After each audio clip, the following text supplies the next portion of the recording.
Right now on News 8, beating the heat. How riders and runners dealt with one of the warmest days of the year during some of the biggest rides and races of the summer season.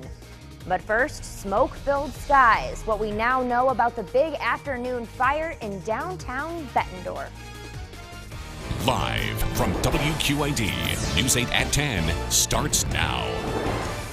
Good evening, everyone, and thank you for joining us. I'm Elizabeth Wattis. Megan Noe has the night off. Topping our news tonight is continuing coverage out of Bettendorf. Just before 2 this afternoon, Bettendorf Fire Department responded to a fire on 23rd Street and State. When crews got there, the building was completely engulfed in flames. News 8's Johnny Gingrich was there on scene all day, where the sheer size of the smoke had dozens of people just stopping to watch. Oh, you can see a fire truck down there, and there's people down there too. From miles away, smoke could be seen taking over the skyline. We were on 53rd and we saw it, so we just thought we'd come down and check it out and see what was going on.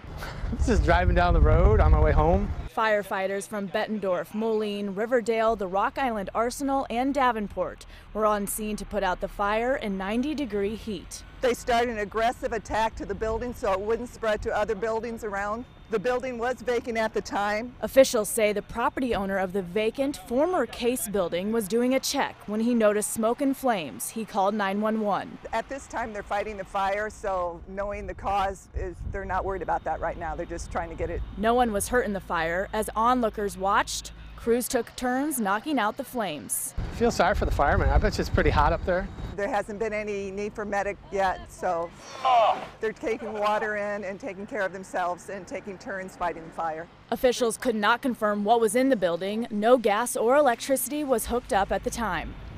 The fire is getting bigger, it seems. What may have stood out the most? The amount of smoke from the one-story building. The smoke was just billowing out everywhere, but the smoke has changed completely. It took crews an hour and a half to take control of the fire. It's pretty crazy. I think now it's like dying down a little bit, but earlier like there was flames everywhere. The tree was on fire, but it looks like they get it pretty controlled right now. Putting out flames before investigating the cause. In Bettendorf, Johnny Gingrich, WQAD News 8. All right, Johnny, thank you. Railroad crews from Canadian Pacific were also on scene. The fire was just feet away from the tracks, shutting down rail traffic for a good portion of the afternoon. Let's turn over to weather now. Storm Track 8 meteorologist Kelsey Woodard is in the Weather Center right now. Kelsey, when are we going to get some relief from this heat? Yeah, it's definitely a hot day today, and we've seen heat hang around for these past 2 days. Thankfully, tomorrow we're going to see that break move in. We are seeing dry skies across the area earlier this morning and afternoon. We saw a few spotty showers move through. Definitely not much. Most of our areas stay dry. Lows this morning started out on the warm side, the upper 60s, even mid 70s for your overnight lows last night. 74 degrees in the Quad City, 72 in Mount Pleasant. Burlington, you were at 69 degrees. So the temperature's that hot in the morning, you know it's going to be a hot afternoon. The low 90s, even upper 80s all across the area for highs today. 91 degrees here in the Quad Cities. Mount Pleasant, you actually reached a high of 94 degrees. And even though you're seeing temperatures low 90s, even upper 80s, factor in the humidity, heat index was in the upper 90s, even low 100s. So we saw another hot day today. Thankfully tomorrow, finally a little bit of that cool down. I'll let you know how long it'll stick around coming up. All right, thanks, Kelsey. The hot weather didn't stop the crowds from coming out for this year's Race for the Cure. And organizers, they were ready. 10,000 bottles of water were spread throughout the course with a station at every 3/4 mile mark. But the race director says the heat wasn't as big of a deal as they originally thought. It was a little overcast, around 70 degrees at start time. It was a little humid. When people crossed the finish line, they were ready for cold water or cold popsicle, and we were ready for them. 2 people were treated for health problems during the race, but there's no indication those concerns were related to the heat. One of the families walking in today's race also celebrated another special occasion. News 8's Lauren Simone tells us a 100-year-old woman's secret of how she's been beating cancer for the last 4 decades. This hat is as old as me. It's a big day for Vonnie Brewer and her granddaughter Heather.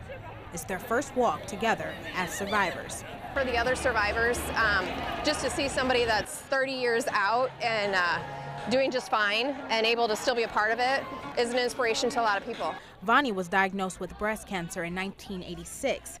Now she's 100 years old, and coming out for the race, Heather says, is the best way to celebrate this huge milestone. Her great-grandkids made her a couple sign so people could recognize that she's 100 years old. But of course, they didn't want to carry him the whole walk, so. Heather herself is a 10-year cancer survivor. Walking with her grandmother reminds her just how far treatment has come from years past. Lena Brewer is 100 years old. She's here today participating. Way to go, Lena! Let's give her Back when Grandma went through all of it, they didn't even have a lot of the advances that they have now, and she didn't have to have chemotherapy or radiation. She just had the surgery, and so it's amazing how things have changed over time. And the family doubts Grandma will be slowing down anytime soon. And she said she can live to be 110, so we'll see. Coming together to cross out cancer. In Moline, Lauren Simone, WQAD News 8. Thanks, Lauren. More than 4,000 people were in today's race. That includes almost 500 breast cancer survivors. The event raised more than $175,000. The start of Register's annual Great Bike Ride across Iowa is just 50 days away, and many bikers are already off to the races. A group of riders have been working this week to make sure the RAGBRAI course is up to par. They rode the entire trail from west to east and finally arrived in Muscatine today after a week-long 400-mile ride. After making sure the course didn't have any unsafe spots, ride organizers are confident this year's event will be a successful one. So overall, you know, the people are going to have a great time, all the way from Glenwood to Muscatine. Great roads, great towns, great people. Really looking forward to RAGBRAI. RAGBRAI starts in Glenwood, Iowa on July 23rd, and it ends in Muscatine a week later. Coming up tonight on News 8 at 10, polling the crowd. Amidst rising speculation over who Trump will pick as his running mate, Trump turns to his supporters for help, who they want to run with him. Tonight, it's Your Voice, Your Coverage. Headlines, they're next.